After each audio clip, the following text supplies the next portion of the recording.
Now we have to learn about the peritoneum. For this we are looking into a sagittal section of the abdominal cavity. This is anterior wall and this is the posterior wall. Now we have to start the peritoneum reflection, which is called as parietal peritoneum. See, the red color is showing the parietal peritoneum. It has to reach up to the superior surface of this liver. This is the liver, right? And now we will see that it is coming inferiorly and now contributing to a part called as lesser omentum. Now this is the stomach. It is now coming from its lesser curvature towards the greater curvature. What now it has to do? It has to now form the lesser omentum.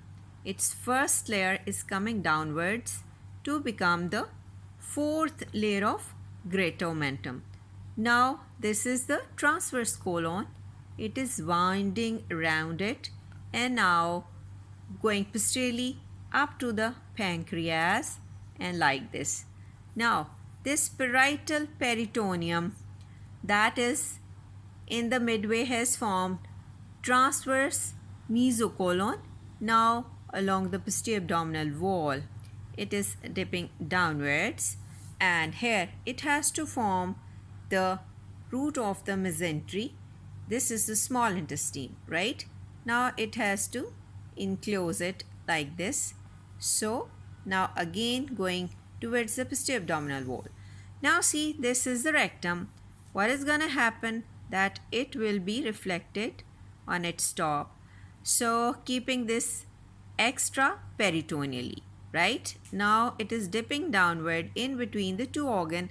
This is the rectum and this is the uterus. So this is now recto-uterine pouch, or you call it as pouch of Douglas.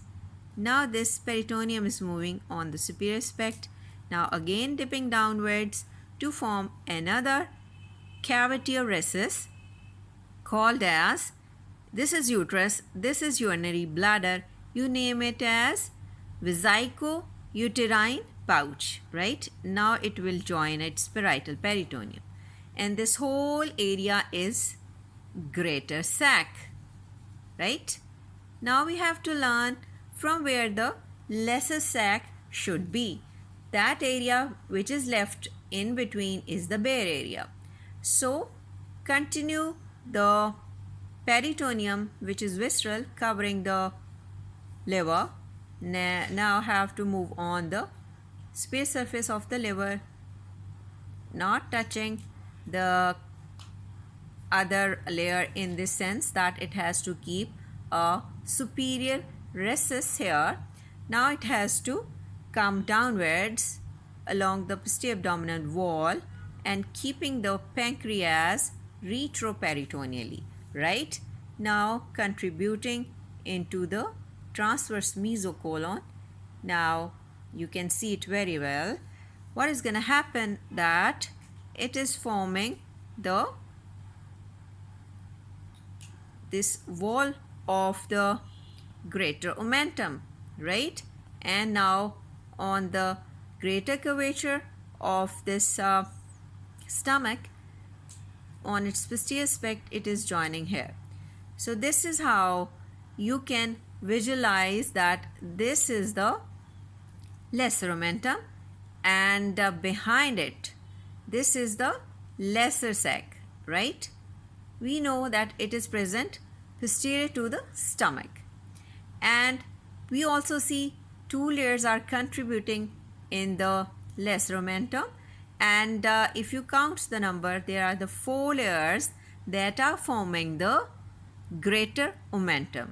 So the larger cavity is greater sac and the smaller cavity is the lesser sac, and the area through which we can communicate in between the two sacs is called as epiploic foramen, and this is the bare area of the liver, right? This is I think complete up to this level. We will discuss few more features later on. Thank you. Now we have to learn a little bit more that the peritoneum, whenever it is near to your abdominal walls, either anterior or posterior, you call them as parietal peritoneum. And whenever they get clung to your viscera like liver or stomach, they are here called as visceral peritoneum. And here it is forming the lesser omentum, and here it is forming the greater omentum, right? And you can see that whenever it is approaching towards your transverse colon, it is forming transverse mesocolon, and the organ they are leaving behind, or you can say that it is lying behind the peritoneum, you call it as retroperitoneal organ. Now you can see another thing, that this is the proper mesentery approaching towards the small intestine, and it is the root of the mesentery. And now you can see the other area of this, that how it is forming various pouches, right?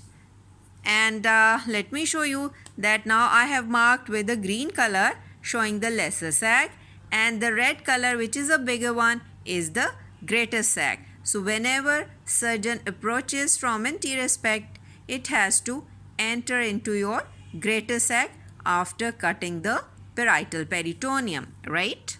Now you can see that this part, if we consider the visceral peritoneum, and this one the parietal peritoneum. So see how I am putting my hand in a closed sac to keep the organs intraperitoneally. Can you see that?